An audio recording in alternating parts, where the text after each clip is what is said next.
Hello everyone, and welcome back to my comprehensive AD carry tutorial and guide. We're doing part 2 today, and once again I am a Terran, and this is part 2 of my 5-part complete guide to everything you need to know to play AD carry at the highest possible level, from the most basic stuff to the most advanced stuff. This is aimed at both new players and at veteran players, and includes a ton of information. I really aim for this to be a truly complete guide to AD carries. If you missed part 1, in which we discussed understanding the role of AD carries, I will link it in the description. As well, you can find it under my playlist of tactics, guides, and tutorials on my channel. Should be the video right before this one. I also strongly suggest you check out the other videos in that playlist, as there's a lot of useful information contained in them, and I will be referencing that sort of thing throughout these videos. In part 2, we are going to be discussing everything you need to know before you start playing AD carry. In part 1 we covered determining what the role is and why it's important, and so in part 2 we're going to be talking about everything you need to know as you sit down for a game as an AD carry. So, runes, masteries, summoner spells, item builds. All of these are very important, and they're the sort of thing that any guide would not be complete without, and we're going to be going through them in pretty extreme detail right now. As always, a quick disclaimer before we begin. The information contained in this video is only current as of the date of posting this video. Some of the clips that I use, although I don't think there's any clips in this particular video, but there will be in future, are older than that. So, of course, if you're watching this 2 years from now, things will have changed, bear that in mind. And, of course, everything that I say here is only my own opinion, but you know that because I'm the one talking. So, without further ado, let's get right into it.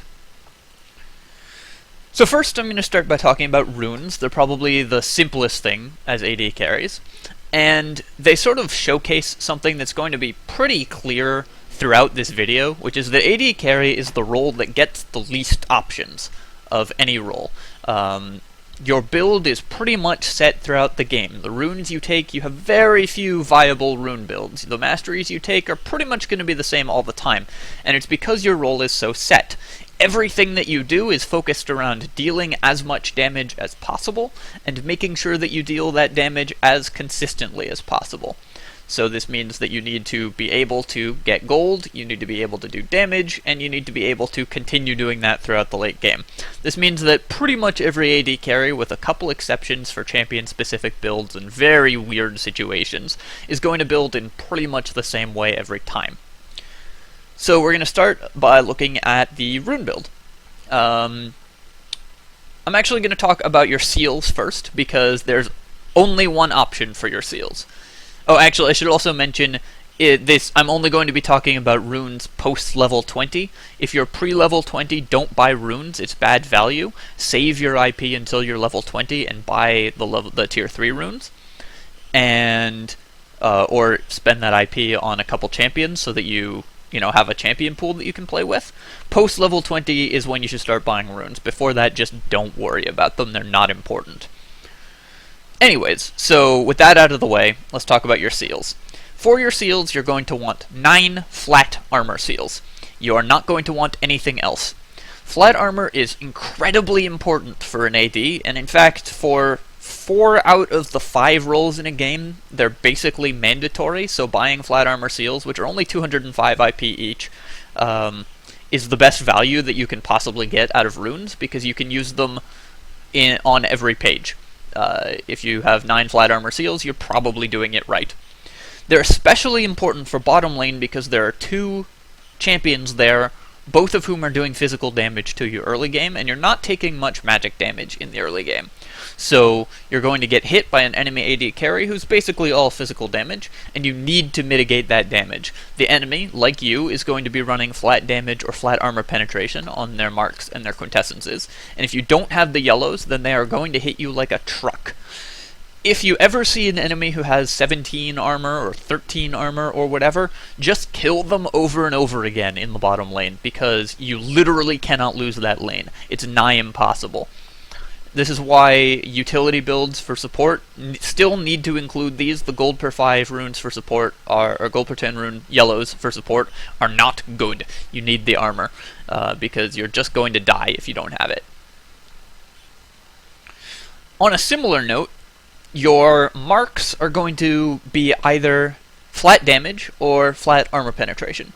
And your quintessences are probably going to be flat damage or flat armor penetration, stacking up to 15 damage or 23 armor pen. 21 armor pen. The reason for this is, so basically there's two possible paths that you can take here. Damage is generally better in the early game because it increases your ability to last hit. It's easier to last hit if you have higher base damage. You're going to miss fewer creeps to the turret, to just like the cannon minion hitting them when you weren't expecting it, to poor last hitting, because the higher the damage you do, the wider a window that you have in which to kill a creep as it starts to get low. Therefore, flat damage runes are generally good if you intend to be farming. They also help quite a bit in your trades. Armor penetration, on the other hand, is a little more aggressive. If you want to go for kills because you are an early dueling champion, like Twitch, then you can run this armor penetration. It will also be a little better on into the late game because it will strip away some armor from enemy tanks who will be building armor, and it will help you continue to shred damage. But the trade-off here is that you'll probably get less gold overall if you go with flat armor penetration, especially if you don't trust yourself to have perfect last hitting, and most people don't or shouldn't trust themselves to have perfect last hitting. I tend to slightly favor the attack damage runes because they are better in the early game, and the early game is so critical for an AD carry. Getting that gold advantage early, getting the damage advantage on enemies early is just so necessary. So I think that on the whole, most players are going to be better off with 15 damage from their marks and quints than with 21 armor pen from their marks and quints. For for blues, I say for magic resist because that's what you're getting the blues for. But for for blue glyphs, you have two options. You can either go with flat magic resist if the champions you're up against do a lot of magic damage. So if, for example, the enemy bottom lane has a support like Lux or Fiddlesticks or Zyra, those champions will do a lot of magic damage, and you might want the flat magic resist to be able to deal with their damage, because of course the bottom lane is about trading damage and sustaining through enemy damage, so the less of it you're taking, the better you're doing. If you're not up against an enemy that does mainly magic damage, then you probably want magic resistance per level, because that will help save you from the enemy burst casters, such as their AP mid lane champion, and they will usually have a champion who does heavy magic damage in the mid lane in the late game. If the enemy has no magic damage on their team, then you then obviously you won't be running magic resist or magic resist per level blues, and in that case you might run armor, you might run I don't know, like my pages all have these anyways. There are a couple cases where they're bad, but in 98% of games you're still going to want the magic resist even if they nominally have no magic damage on their team, because it'll help you against their supports. So basically your choice is between flat magic resist, which you take against enemy supports who do heavy magic damage, and magic resist per level, which you take against enemy supports who do heavy physical damage, like Tarek. Finally, you have one additional option for your quintessences, which is you could get flat lifesteal for 6% lifesteal, which in addition to your Dornblade gives you 10% lifesteal at level 1, which is very powerful. That's a whole lot of sustain, meaning that you can take damage and then just regen it for free. Usually this is best on Caitlyn in particular, because Caitlyn loves to push and trade at long range, and champions that like to push are continuously auto-attacking using their basic attack, meaning that they are going to get the maximum value out of these lifesteal quintessences, because they're going to be triggering them as often as possible. Also, Caitlyn's a lane bully and relies very heavily on her auto-attacks, headshot scales with your lifesteal, so it's good. So they're especially good on Caitlyn, but any champion that likes to trade frequently, in other words, hit the enemy and take hits in return, because anytime you hit the enemy, you're almost certainly taking hits in return, and push the lane, should consider taking lifesteal quintessences. I really like them on Caitlyn. I think they're okay on a champion like Ashe, and generally bad on champions that want to duel a lot early, or do burst damage, like Graves, or Twitch. So yeah, that's how lifesteal quintessences work. Basically take them on Caitlyn, think about taking them if you're intending to push all day on other champions. But other than that, you're pretty much going to go with flat damage or flat armor penetration for your quintessences. Alright, so let's also talk, because you need to know this before you go into a game, about masteries for AD carries. I've got here a pretty typical mastery build, and again, the amount of variance on this mastery build is going to be very low. This is going to look this way pretty much 100% of the time. You're going to have some very minor variations with a couple things throughout this build, but mostly it's just going to look pretty much like this.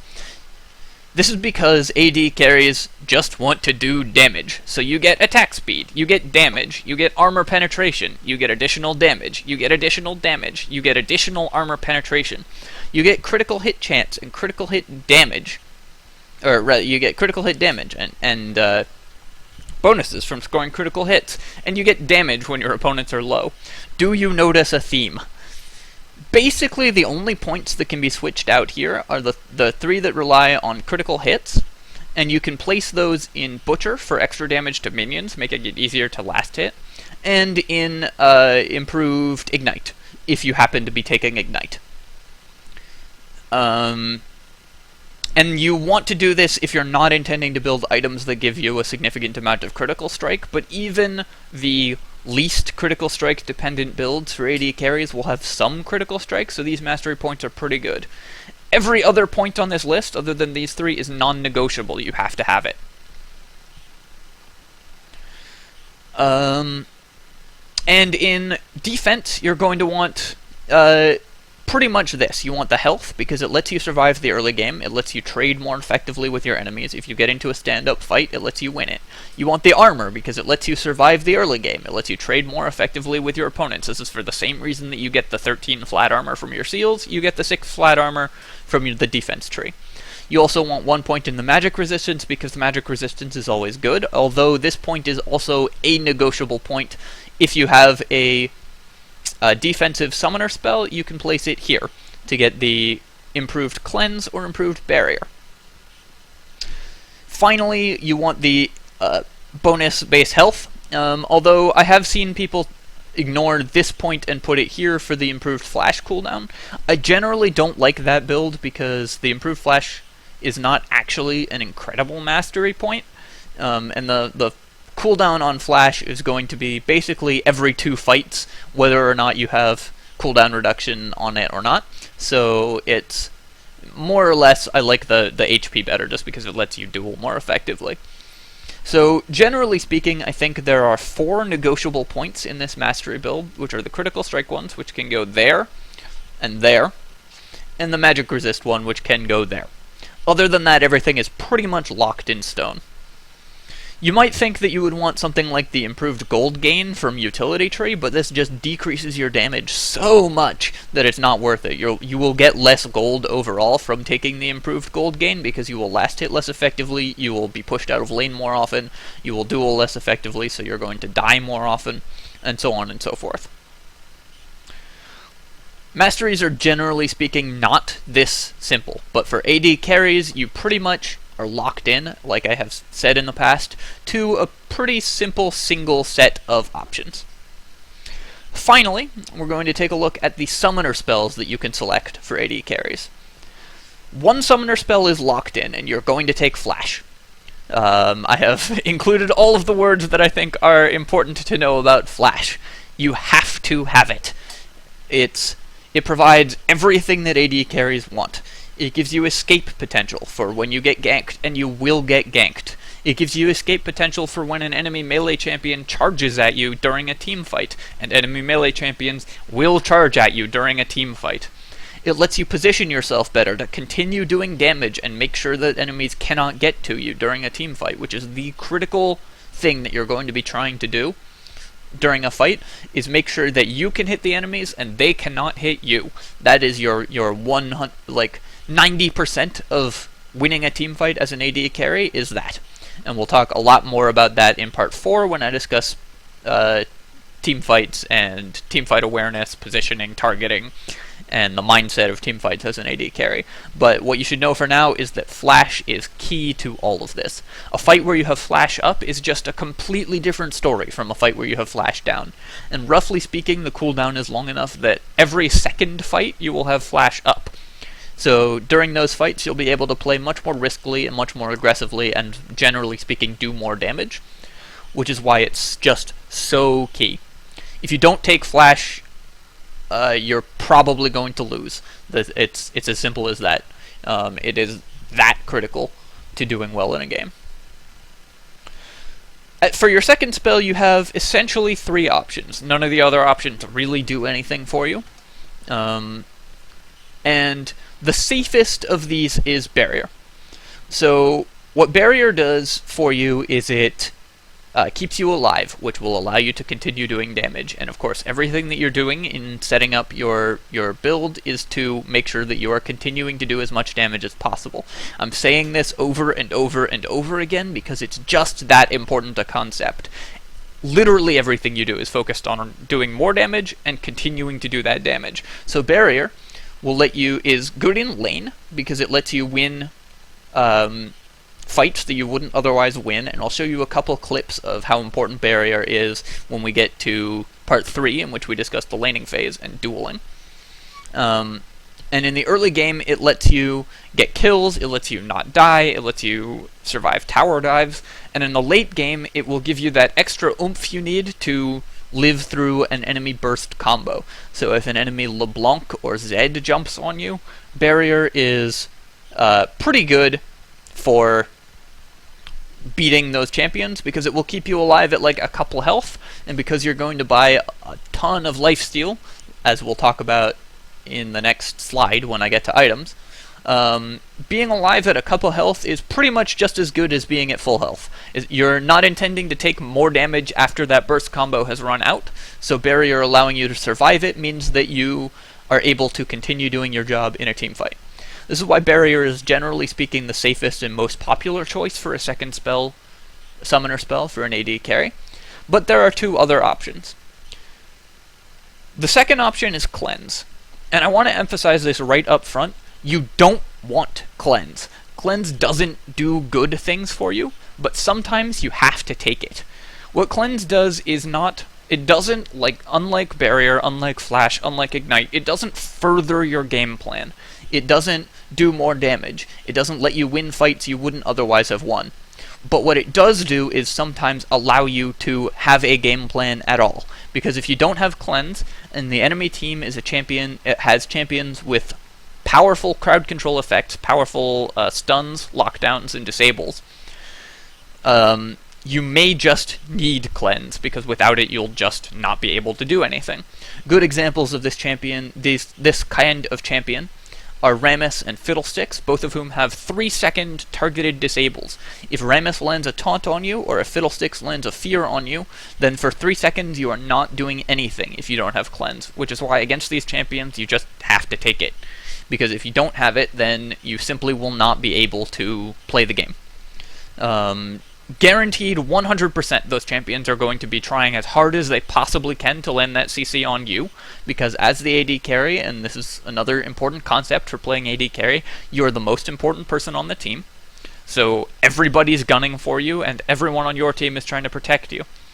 If this CC lands, and you don't have Cleanse to block it, you will lose the game. So sometimes you just have to take Cleanse if the enemy has Rammus or Fiddlesticks or a couple other champions whose stuns are just so powerful that you need Cleanse in order to avoid them. Again, you don't want Cleanse. It's not actively good, but it does prevent you from being utterly destroyed. Your final option is Ignite, and Ignite's an interesting one because it doesn't help in team fights. Ignite is not good in the late game, and AD carries are generally focused really hard on the late game. But what Ignite does allow you to do is get kills in lane, which, without it, you're going to struggle to do that because the final bit of damage, especially through an enemy barrier, is, generally speaking, hard to pull off as a two-lane combo. Between the two of you, you usually have enough damage, burst damage, assuming that you're a burst damage lane, to bring an enemy AD carry or support to just low enough that Ignite would kill them. So if you have Ignite, you'll get that kill. If you are in a burst damage lane, using a champion like Graves, or a champion like Twitch, or a champion like Tristana, all of whom do a ton of burst damage and have very high early game kill potential. Another concept that we'll talk about much more in depth when we get to laning, kill potential. But champions like that can take Ignite. All of those champions can take Barrier and be happy with it. But sometimes Ignite is a little better because it will let you push the enemy out of lane by threatening to kill them. And if you can do this often enough that you get a huge gold advantage, then that gold advantage will make up for the disadvantage of not having Barrier in the late game. Ignite is a risky choice, but one that sometimes pays off, assuming you have a specific comp that's intended to take advantage of it, and the enemy does not have a specific comp that punishes it really hard. For example, if the enemy has a lot of burst casters, you may just need to take Barrier anyways. If the enemy has powerful CC effects, you may just need to take Cleanse anyways. But if they don't have those things, and if you think you can get kills, then Ignite is the best option. Ignite is the summoner spell with the highest upside, but also the most risky. So basically with these three choices, you can characterize them as Cleanse has the lowest upside, but is sometimes necessary to mitigate the huge downside of not having Cleanse. Ignite has the highest upside, but when you fail to get kills or push the enemies out of the lane with it, it also has the highest, it also gives you nothing, right? That spell will just simply not have any upside some of the time. And Barrier has the sort of middle of the road upside, right? When Barrier is good, it's not as good as Ignite. But when Barrier is bad, it's way better than when Ignite's bad. So that's how you should think about it when you're selecting which summoner spell to take. Finally, we get to items. So, before you go into a game, you should have some idea of what items you're going to buy. Now, every game is different, and your item build is going to vary from game to game.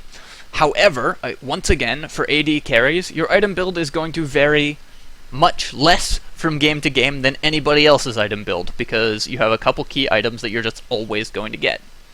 Your first priority is making sure that you survive the lane with a decent number of last hits, and kill the enemy if possible. And the best item for this, hands down, is the Dornblade. You're going to want to start with this because it gives you sustain, it lets you hit creeps to get health back. It gives you HP, which will allow you to survive enemy burst, and it gives you damage, which lets you burst down the enemy, and generally speaking, last hit better, fight better, trade better. It's just a solid overall item. You're almost always going to start with this on every AD. There's a couple circumstances where you won't. Usually if you're an AD with a very specific build, like Urgot or Ezreal, which I will talk about in part 5 when I talk about champion-specific builds and champion-specific things and exceptions to the general rules that I'm laying down now. But even those champions are not going to be sad to start with a Dornblade. So just pretty much buy one of these as soon as you go into the game, and you'll be happy 90% of the time. Your second item is always, and I mean always, going to be a Vampiric Scepter. Build the Longsword, then build the Vampiric Scepter. This item gives damage and lifesteal, and you will need lifesteal in the mid to late game. It will be absolutely critical. And it's so good in the early game because the early laning phase is about out-sustaining your opponents. It's about trading damage at an advantage. And one of the easiest ways to trade damage at an advantage, right, to deal more lasting damage to them than they deal to you, is to make sure that you regen the damage in between trades, in between when you fight the enemy. Vampiric Scepter just lets you hit creeps to get health back. Very simple, but extraordinarily powerful. And you will absolutely want to buy this as early as possible. Usually you want to hold out on basing until you have 800 and a bit gold after your initial Dornblade, so that you can base, pick up this item, and then and a couple health potions, and come back to lane really well set up to continue the laning phase. So your first back to buy should probably be a Vampiric Scepter. Next, we have Boots and Berserker's Greaves, and I sort of ignore the dagger because Berserker's Greaves are so cheap to upgrade, like the combined cost is so cheap, that you will very rarely get the dagger without getting the Berserker Greaves. Don't get these until after you've already gotten your Vampiric Scepter and potentially a second Dornblade. You should buy a second Dornblade, I forgot to mention this, usually you should buy a second Dornblade if you're winning the lane really, really hard and you base with sort of exactly 500 gold, like if you get an early kill, then the second Dornblade will just really cement your advantage, because it's such a good early game item. Having two of them just doubles the effectiveness of it in the early game. It will fall off into the late game, which is why if you're not intending to kill your opponent over and over again, you don't want a second one. Anyways, so boots are great, obviously. You will need boots, and Berserker's Greaves are both the cheapest way of getting tier 2 movement speed, and one of the most efficient ways of getting attack speed, which is a critical statistic for AD carries. At some point during the game, you're going to leave your lane, and you're going to start pressuring other lanes, and basically, you want to slot the Berserker's Greaves in before that happens, to like the last purchase you make before that happens. Usually this will happen when you knock down the enemy turret or push them way back, and you're gonna like transition to the mid lane and try to push down the mid turret. And basically, so what you do, what a very common thing to happen is you kill the enemy with like a jungle gank or something, knock down their turret, base, buy Berserker's Greaves, run mid lane and put a lot of damage on mid turret, and then using the movement speed from the Berserker's Greaves, run back to bottom lane before the enemy can push into your turret and start putting damage on your turret. These are also very critical because movement speed is great in the late game. It lets you outdistance and do something called kiting enemies, where you do damage to them while staying out of their reach by moving faster than them. And there's a couple items that are designed to facilitate this that we'll talk about a little more later. So basically, Berserker's Greaves are necessary, but they're not good actually in the lane. So you want to delay them until right after, until basically as soon as the laning phase ends, you want your Berserker's Greaves. If you base with 400 gold, you already have your Vampiric Scepter, pick up the boots. If you, and so on. You know, like, don't not buy these, but try to avoid having to buy them early because they're the only purchase you can make. You want to buy them to facilitate your roaming. Next up, health potions. Health potions are great. These are potions are probably the second best item in the game after wards in terms of sheer power. They give you an enormous amount of sustain. Let's say you lose a trade, right? The enemy does way more damage to you than you do to them. You lose it so badly that you can't get close to hit creeps, so your Vampiric Scepter just doesn't help you sustain. Health potions will keep you laning. Health potions will keep your gold generation up. They will also, if you win a trade, make sure that the enemy can't come close, because they'll keep your health so high that the enemy cannot conceivably get near you, because you'll be able to, like, really commit to a fight and kill them. Having a health advantage is very powerful. There are basically a health advantage is one of the types of advantages that you can get in the lane, and we'll talk about health advantage and item advantage and level advantage and positioning advantage and zoning advantage and so on when we get to the laning phase, but just know for now that health potions are critical to maintaining your health advantage, and also to not allowing your opponent to get a huge health advantage on you. As pretty much anyone, you should try to always keep a couple health potions in your inventory. They're good in fights, and they're good out of fights. Another thing to bear in mind is when you start fighting, when you commit to a fight, hit your health potion, start drinking it. It gives you 200 health, and that is a lot of health. even over the course of the 10 seconds that it takes to actually tick down. I'm not actually 100% if those stats are right. Someone correct me if I am misremembering those, because they've changed it a bunch recently. But that health is often the difference between surviving and dying, or killing and having to back off because you can't take another tower hit. Mana potions, on the other hand, are not good. They're a lot like cleanse, in that sometimes they're just necessary. Some champions' mana costs are so high and so out of line, like Sivir, Misfortune, in some cases Ezreal, Urgot, that you just have to buy mana potions, or you just, like, your champion just doesn't do what it's trying to do without mana potions, because you just run out of mana too quickly. Mana potions are better than sinking runes or masteries into mana regeneration. Because those are critical for giving you more damage and survivability. So you're better off spending the, like, 70 gold or 105 gold or however much gold you need to spend on mana potions to make sure you can use your abilities than you are buying actual mana regen items. So you want to avoid them. Sometimes you can't. You're better off buying them than not being able to cast spells, so buy them if you have to. And finally, the BF Sword counts as a laning item because it's extremely powerful if you get it. It's a huge damage boost. It builds into both of the main items that you're going to want to build first. It's great in lane, and it's necessary out of lane to make sure that your damage stays on par.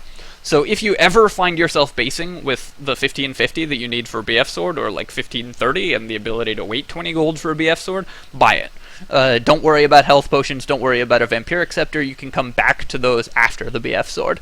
And before you upgrade the BF Sword, you'll come back to health potions and Vampiric Scepter. If you buy a BF Sword, like let's say you get an early double kill, and so you have the gold for a BF Sword, what you're going to want to do is trade aggressively, using the damage from your BF Sword, push up, losing a lot of your health and a lot of your opponent's health, and then base, because your opponent will have probably bought sustained items if they weren't able to afford a BF Sword. But you won't have the luxury of having sustained items, so you're going to base, get that health back, buy your Vampiric Scepter with the gold you got from knocking over those creeps, and then, or some potions or whatever, and then come back to lane. This is usually true when you get an item advantage. You want to abuse it, base, sustain, and then come back. And again, we'll talk about that in part 3 when we talk in detail about the laning phase. But again, for now, just know that if you ever have 1550 in the lane, buy a BF Sword. Simple as that. After your laning items, you have basically two options for items that you're going to buy. There are more or less two paths, and it depends on which type of champion you are, as we talked about in part 1. You will absolutely need 3 stats in order to maintain your damage output on into the mid game. You need lifesteal, because without lifesteal you're not going to be able to keep laning and you're not going to be able to keep fighting. You need flat damage, because without flat damage you simply don't have the damage output, and you need attack speed because it scales multiplicatively with the flat damage that you just bought in order to vastly increase the amount of damage you do. Whether you buy damage or attack speed early is generally speaking dependent on what type of steroid, as we talked about in part 1, your champion has. If you have a damage-based steroid, such as Vayne's Silver Bolts, you're going to want to buy an attack speed item first. If you have an attack speed-based steroid, such as Tristana's Rapid Shot, you're going to want to buy a damage-based item first. Furthermore, if you are a champion who has abilities, burst damage abilities, that scale with just how much damage you do, you're going to want to go with the flat damage build. And if you're a champion who does not have those abilities, then you're going to want to go with the critical strike build. Generally speaking, the flat damage build is more focused on the early game, and the critical strike build is more focused on the late game. But these are the two item builds that are possible for increasing your damage, and they basically consist of two high-cost items each, which will let you get damage, enough damage by about the 20-25 minute mark that you can really contribute to the game. I know a lot of you are thinking, but what about the Blade of the Ruined King? And don't worry, we'll talk about that in the next slide. So the flat damage build, your lifesteal item is taken care of, because you're upgrading your Vampiric Scepter into a Bloodthirster, which is the highest base damage of any item in the game. And therefore, if you're a champion like Graves, who has two abilities that scale based on his base damage, right? Both Buckshot and his ultimate get damage from increasing his base damage, and an attack speed based steroid, just increasing the amount of damage your auto attacks do is very powerful. And the synergies, it's extremely synergistic to combine Bloodthirster with the Static Shiv, because Static Shiv is very, very cost efficient and also gives you a burst damage effect. When Static Shiv triggers, it does an additional 100 damage. Champions that are going the flat damage build, generally speaking, are burst caster, are sort of hybrid burst caster AD carries, like Graves, and are going to find that having that additional 100 damage will let them get kills more often.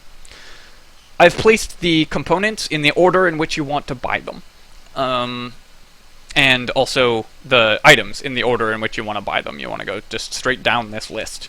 This build, because its lifesteal item is also its damage item, and it's generally cheaper than the Critical Strike build, lets you buy more luxury items, lets you get your high tier and late game, your other high tier and late game items faster.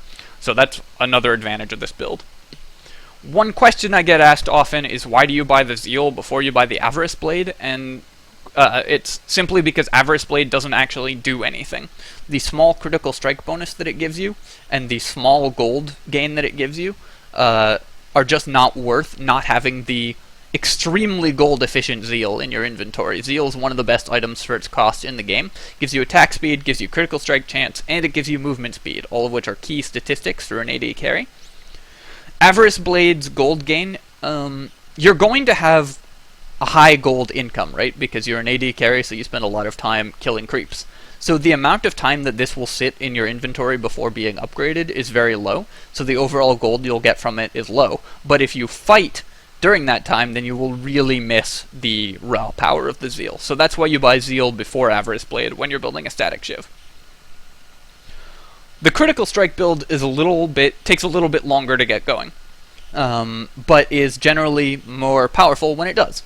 You leave your Vampiric Scepter. You don't touch it because it doesn't need upgrading, although you will eventually upgrade that as you get into the late game.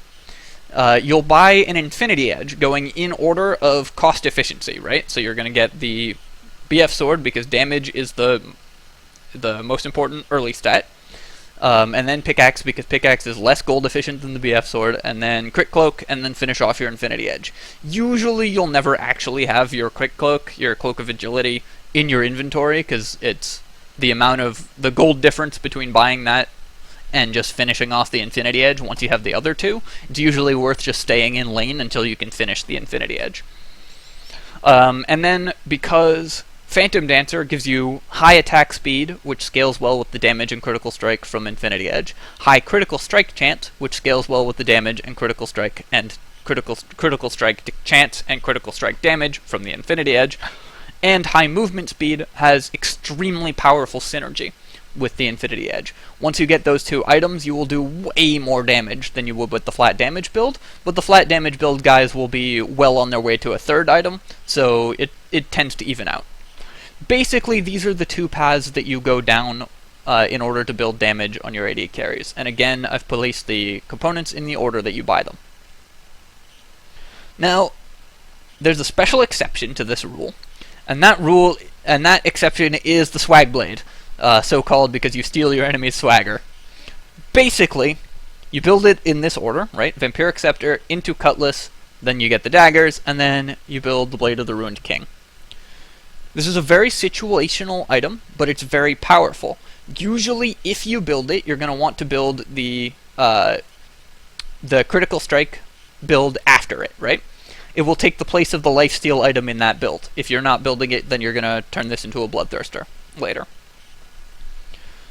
This is a very powerful item with a very powerful active, but it only is good in certain situations because it's extremely expensive and has a very bad build path, which is a concept I talked a lot about in my review of Season 3 items earlier in this playlist. Daggers do basically nothing by themselves, and it has a huge combined cost, which means you're going to sit with like 2,000 dead gold before you can actually finish this. which means that you can really only buy this if you're winning and can afford the dead gold and the time that you don't have the power of a fully completed item in your inventory. You also can only buy this item at all if you're a short-range champion that likes to duel, such as Vayne or Twitch.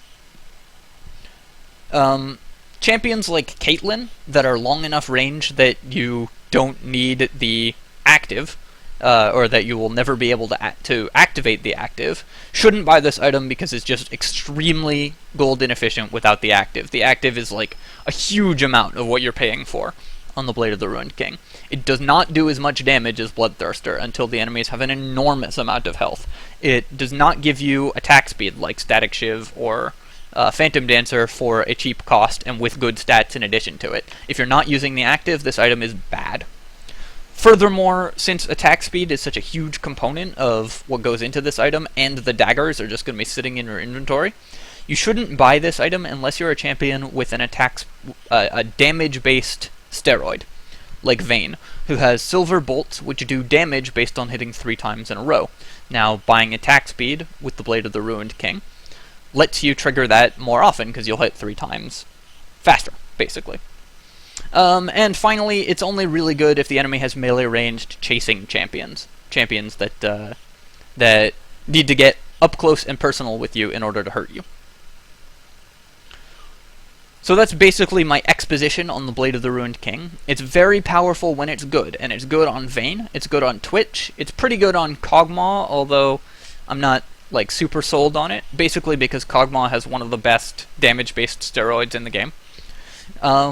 Any other champion, I would hesitate before buying it on, because it just doesn't synergize with most of their kit.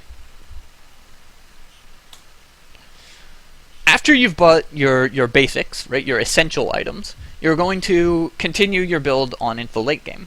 And you're almost always going to continue that build with a Last Whisper. This is basically the third item you buy in almost every build, because the enemies at this point will have started getting a bunch of armor, and you need to penetrate that armor. Armor penetration lets you continue doing your damage. And then finally, you're going to finish off your build with a defensive item of some kind. Quicksilver Sash is a lot like Cleanse. In fact, it is Cleanse. It's sometimes necessary against teams with very heavy CC, and there's a special case against Zed because it actually removes the damage from the second damage from the Zed ult. So if Zed ults you and you Quicksilver, you'll just like crush his damage rotation. Mercurial Scimitar is very gold inefficient and very, very expensive, so you should only upgrade it from the Quicksilver Sash after you've bought everything else that you need. Banshee's Veil is, like all of these items, are luxury items that are very situational. Banshee's Veil is good against long-range magic damage, like Lux or Nidalee. If it blocks a Nidalee Spear, great, then perfect. Like, sometimes you just aren't always dodging the Lux, the Nidalee, the Xeraths, or whatever. But if they don't have one of those, don't buy it. But if they do have one of those, you should probably buy it. Guardian Angel's kind of the default 6th item, and you'll almost always get a defensive item as your 6th item, because it's good all around, right? It gives you magic resist, it gives you armor, it gives you the on cooldown passive, which is great, because if there's 2 of you, then you can just keep fighting, and again, you have a huge amount of lifesteal in your inventory, so the low health doesn't really matter to you. And enemies will try to burst you down. So Guardian Angel is just a solid pick, and you should get it if you don't need one of the others. Randuin's Omen deserves special mention because sometimes the amount of kiting potential that you get against melee chasing champions like Tryndamere or Master Yi or Olaf or something along those lines is just not enough, right? Your teammates are not protecting you, or like Poppy. Your teammates are not protecting you. You may or may not have a Blade of the Ruined King. Like, maybe it's not enough, or maybe you're a champion that can't really buy it, like Caitlyn. And then you should get Randuin's Omen. It gives you everything you need. It gives you armor. Melee champions tend to be physical damage, so the armor helps. It gives you health, which means that the burst damage from the physical melee champions, like Yi or Tryndamere, gets vastly reduced.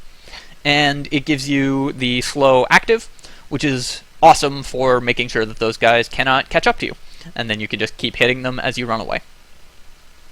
Under very, very certain circumstances, Frozen Mallet is better than Randuin's Omen. These basically fill the same function of letting you survive burst, but maybe the armor's not good. Like the enemy is an Elise or something that does mainly magic damage in melee. And you just need to be able to kite, and you need to slow them. Or like you already have Randuin's and Blade of the Ruined King, and you still need to kite more, then you can buy Frozen Mallet. This is a very situational item, but it's worth mentioning. So that's sort of how you continue your item build. Always get Last Whisper, and then get one of the following 5 defensive items, basically. And so when we put it all together, your final build should include, and this is roughly the order in which you buy it, although as I mentioned, Berserker's Greaves sort of slot in whenever you leave the lane, and you can mix up this order depending on the game, but again, we'll talk about that when we talk a little more about actually being in a game. So you're going to want Berserker's Greaves. You'll eventually upgrade those to Home Guards, because Home Guards are the best tier 2 boot, hands down. Buying other tier 2 boots is like almost always wrong when you can buy Home Guards. You're going to want a lifesteal item, because it gives you a huge amount of power in the lane, and that lifesteal item will be either Blade of the Ruined King or Bloodthirster. Other lifesteal options are just not worth mentioning.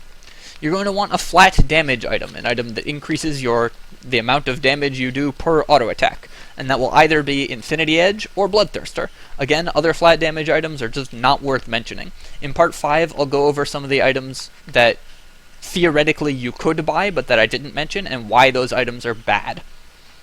Next, you're going to want an attack speed item, and that attack speed item will be either Phantom Dancer or Static Shiv, although Blade of the Ruined King sort of doubles up on that if you have one of those. Phantom Dancer if you have Infinity Edge, Static Shiv if you have the Bloodthirster. If you get Infinity Edge Phantom Dancer, and didn't get the Blade of the Ruined King, you want to upgrade your Vampiric Scepter into a Bloodthirster. Next, you're getting a Last Whisper, because you have to have a Last Whisper.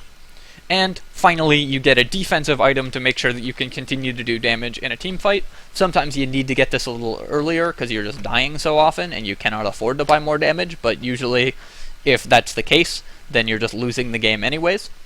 And that defensive item will be, depending on the situation, Guardian Angel, Quicksilver Sash, which will eventually be upgraded to Mercurial Scimitar, Banshee's Veil, Randuin's Omen, or Frozen Mallet.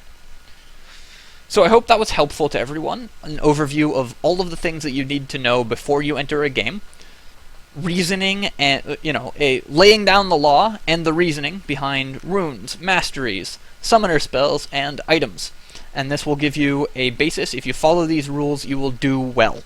I guarantee it. A lot of these choices are just way better than all the alternatives. Some of them are a little controversial, but mostly AD carries just don't get a lot of options, and if you're not following these builds, you're just doing it suboptimally. Because AD carries, as I have said before, are just so set in what they have to build more than any other role. So, thank you for watching part 2 of my comprehensive guide to AD carries.